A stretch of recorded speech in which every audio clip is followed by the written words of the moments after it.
é Natal. Então esse vídeo é um vídeo de homenagem. É um vídeo de homenagem ao Enzo, que está ali atrás das câmeras, e por isso eu coloquei esta linda camiseta que ele lerá para vocês. Vamos lá, filho. Mãe, uma pessoa que faz o trabalho de 20, a pessoa que quando te aconselhar, siga, mãe sabe de todas as coisas. Aquela pessoa que sempre diz, eu te avisei. Aquela que dizem que é tudo igual, mas a sua sempre será especial. Eu te amo. Eu te amo, nenenzinho. Então vamos trabalhar. Gente, por que eu falei do Enzo? Essa é a parte de abertura. Então é isso. Mãe falando pro Enzo aquilo que o Papai Noel respondeu. Um livro do Tolkien.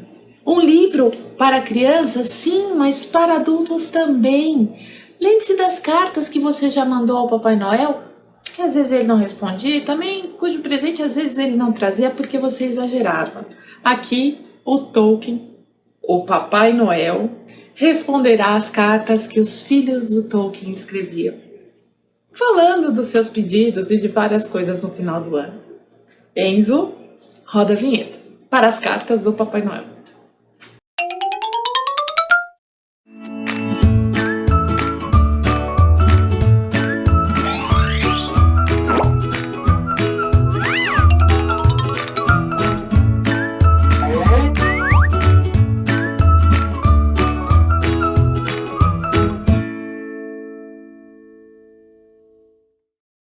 Olá, que bom que você está aqui. Então, dê seu like, ajude a gente, já dá o like agora mesmo antes do vídeo começar. Inscreva-se no canal, acione o sininho das notificações para ser avisado dos próximos conteúdos, comente, compartilhe e nós prometemos um ótimo vídeo para você. Olá, Tolkien do Senhor dos Anéis, Tolkien de Silmarillion, Tolkien do Hobbit, que ele escreveu para os filhos dele também. Tolkien em Cartas do Papai Noel. São realmente cartas. Esse livro foi editado pela nora do Tolkien. O Tolkien teve 4 filhos, com uma certa distância, de idade entre eles. John, mais velho, Michael, Christopher, que foi o grande editor da obra do Tolkien depois do Tolkien ter falecido, cuja esposa era Bailey Tolkien, que editou essas cartas, e a Priscila. Do John para a Priscila são 12 anos de diferença. Por que isso é importante? Porque na Inglaterra e em outros países do hemisfério norte, existe aquele costume de colocar a meia na lareira para o Papai Noel colocar os presentes, deixar os presentinhos dentro da meia. Então, quando a gente vai acompanhando as cartas, ele começa escrevendo para o John, depois ele escreve para o John e para o Michael, depois ele começa a escrever para o Michael, para o Christopher, porque o John já não acreditava mais. Ele diz, o Papai Noel diz mais ou menos assim, eu acho que você não vai mais colocar a sua meia, ou não espero encontrar a sua meia dessa vez. E aí a gente vê que o John não aparece mais nas cartas. Aí depois, quando a Priscila nasce, ele escreve para Michael, Christopher e Priscila, e depois apenas para a Priscila. As cartas vão de 1920 a 1944. Então ele também vai mostrar nessas cartas aspectos históricos daquele momento. Por exemplo, ele fala, durante a Segunda Guerra, nas cartas finais, ele diz que está muito difícil de encontrar presentes, ele fala que muitas crianças no mundo estão sofrendo. Então, o Papai Noel, ele tem essa conversa com cada um dos filhos. O que me encantou primeiro, quando eu comecei a ler esse livro? Eu escrevia cartas para o Papai Noel. O Papai Noel, ele morava no céu, era o endereço que eu colocava. E meu pai realmente levava essas cartas. Não tinha a resposta, mas muitas vezes vinha o brinquedo que eu tinha pedido. Com aquela ideia, que tem que comer tudinho, tem que ir bem na escola, tem que dormir direitinho, tem que ser educado para merecer ganhar o presente. O Enzo sempre escreveu cartas. Escreveu cartas para o Papai Noel, nós fizemos vários ninhos para esperar o coelhinho da Páscoa. Ele sempre ganhava um dinheirinho higienizado dentro do saquinho, como um bilhetinho da fada do dente. E essa fantasia eu incentivei muito. Tanto que teve um ano que ele estava maiorzinho e eu não ia fazer o ninho para esperar o coelho. Gente, o ninho era uma almofadinha, né? Tinha lá uma mantinha, tinha uma cenoura e um copo. Ainda bem que era uma cenoura, né? Não era feno. Uma cenoura e um copo de água. E aí o que eu fazia durante a noite? Eu afofava a almofada, como se o coelho tivesse passado por ali. Eu bebia metade do copo de água, comia um pedaço da cenoura, deixava lá a cenoura mordida, comi muita cenoura, né, ali ao longo da vida, e aparecia lá os ovos, a cestinha, o que ele ia ganhar. Eu me lembro do Enzo ganhando Papai Noel de chocolate ou coelhinhos de chocolate, e aí ele não comia. Então ele segurava o trem, o negócio derretia na mão dele e ele tinha pena de comer. Falava, filho, não, esse é de comer, o Papai Noel é outro. Aí eu mostrava um Papai Noel de tecido, alguma coisa. E não, mas ele não comia. Então ele brincava com o negócio na mão por muito tempo. Até a coisa estar na roupa, na cara. O Enzo parecia o anjinho do Maurício de Souza, nos cachinhos do cabelo. E assim era. Bem, vamos ao livro. Gente, o livro, ele é muito bonito, muito. Eu marquei algumas coisas aqui que vão mostrando como essa história, como Tolkien vai colocando mais personagens em torno do Papai Noel. Então, o Papai Noel trabalhava sozinho. Depois ele começou a ter a ajuda do Urso Polar do Norte. Só que o Urso Polar do Norte mais atrapalhava do que ajudava. Por exemplo, há uma determinada carta em que o Papai Noel conta que ele teve problemas para conseguir ajudar, entregar os presentes para todas as crianças, porque o Urso Polar, muito cansado, resolveu tomar um banho. E ele encheu a banheira no andar de cima. Só que ele dormiu dentro da banheira, não se afogou, tá? Dormiu dentro da banheira, a água foi caindo e a água molhou os presentes. Papai Noel ficou desesperado. Havia os goblins, né? Apareceram os goblins num determinado momento. São figuras que aparecem na obra do Tolkien também, que atrapalhavam, que eram como, ele até faz a comparação, que era como ratazanas, que eles tinham que dar um jeito, senão estragavam os presentes. Num dado momento, já no mundo haveria tantas crianças que o Papai Noel precisou de ajuda dos elfos. Há desenhos do Papai Noel. O Papai Noel escrevia as cartas, tanto que a gente percebe aqui, olha. Esse aqui, ó, o Tolkien. Aparece aí, o Tolkien. Aqui o Tolkien. Que bonitinho. Esses marcadores são da Juliana Fiorese, uma menina da Paraíba, se não me engano. Bem, aqui, veja, aparecia, por exemplo, esta carta, tá? Natal de 29. A Priscila nasceu em 29, a filha mais nova. Então, as iniciais, John, Michael e Christopher e Priscila, Tolkien. Ou então ele coloca assim, aos meninos Tolkien, aos meninos e menina Tolkien. Ele vai colocando. Então sempre tem aqui o envelope selado e tal. As cartas são manuscritas. Tá, tem só. Dá pra ver? Não dá, filho. Levando um pouquinho só. Tá. As cartas são sempre manuscritas, tá vendo? E aparecem desenhos. Aqui é o urso polar. Aqui, por exemplo, ó, veja, ele vai escrever a carta, respondendo, falando com todos. E aqui é uma situação em que há fogos de artifício, o Papai Noel trabalhando. Olha aqui o urso polar de costas. Consegue ver? Uhum. O Papai Noel trabalhando, o urso polar de costas. Então, são sempre lindíssimos. Então, tem a carta, os desenhos que ele faz. Num dado momento, olha aqui, esse, gente. Autorretrato do Papai Noel. Ok? Aí depois, isso aqui já 1931 para 32. Este é o urso polar do norte, desenhado pelo Papai Noel. E aqui embaixo, já começaram a aparecer os outros 2 ursinhos que também ajudavam na elaboração dos presentes e tudo mais. Então, cartas, depois desenhos do Papai Noel.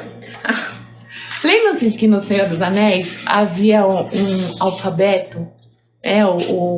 Tem o desenho da Terra-média que aparece no Senhor dos Anéis, vou colocar aqui aquele mapa, foi feito pelo Christopher, pelo filho do Tolkien.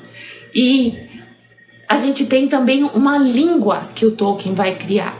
O Tolkien, ele era linguista também, né? Então tudo aquilo de estudos linguísticos ele usou na criação dessa língua. Aqui a gente tem um alfabeto criado pelo urso polar.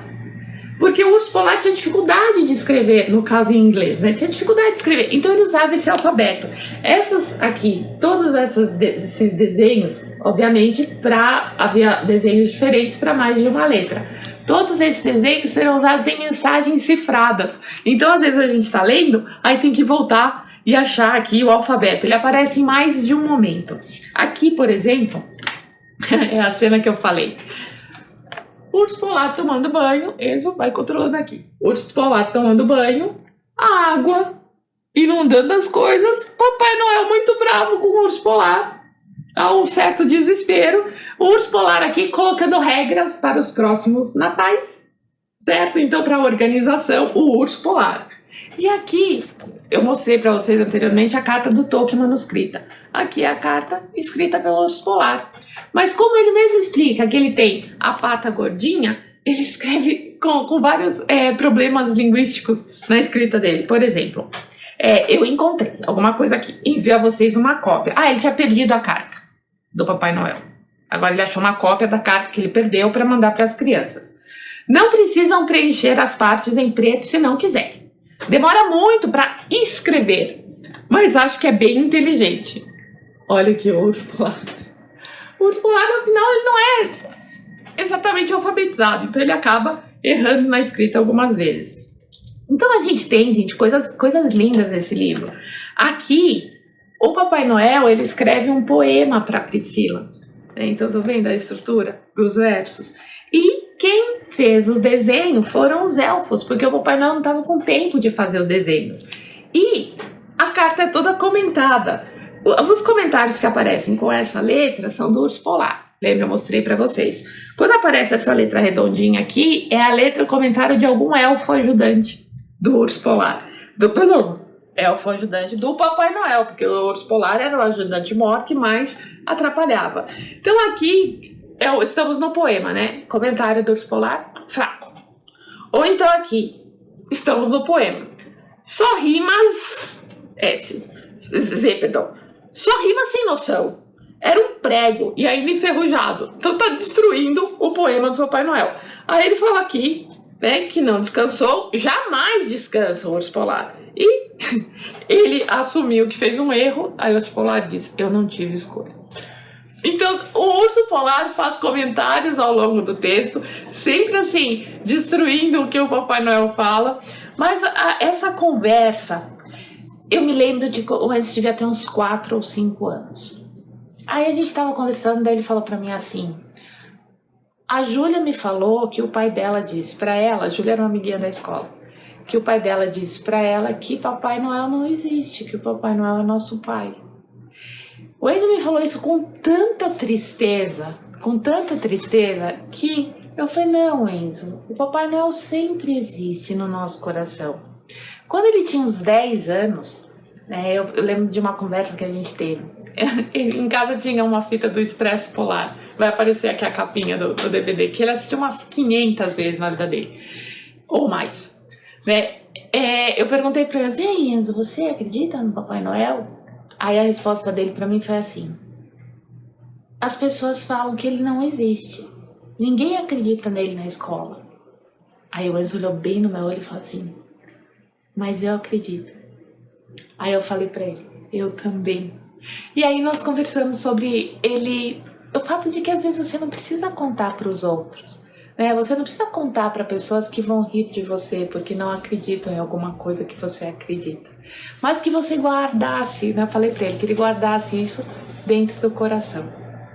Enfim, o livro, ele é lindo, nessa coisa de que o Papai Noel responde as cartas, de que há uma interação do Tolkien com os filhos, né, por essa voz do Papai Noel, que ele é muito claro e tranquilo, mostrando que as crianças vão deixando de acreditar, que os filhos vão deixando de colocar as meias, mas ele valoriza, por 24 anos, o Papai Noel responde as cartas dessas crianças do Tolkien. Mantenham isso, gente. Come muita cenoura? Come muito panetone, porque sempre ficava um pedaço de panetone esperando o Papai Noel descer pela chaminé imaginária, né, de qualquer lugar. Porque na casa da minha mãe tem fogão a lenha, então lá também ficava um pedaço do panetone. Porque era a espera do Papai Noel chegar com fome, igual com ele ia chegar com fome, então tem alguma coisa para comer. E aí eu comia muito panetone, mas o Enzo foi uma criança muito feliz. Gente, vale a pena. Um livro que esquenta o coração, certo? Um grande beijo. Perdão. Dê seu like nesse vídeo, dê seu like no Papai Noel, porque ele merece. Inscreva-se no canal, acione o sininho das notificações para ser avisado dos nossos próximos vídeos. Comente, compartilhe e acredite na fantasia. Incentive as crianças, tá? Modernamente, manda um e-mail, um WhatsApp para o Papai Noel. Responda, assuma o seu lugar de Papai Noel. O melhor presente é a presença. Um grande beijo e até o próximo vídeo. Tchau, tchau.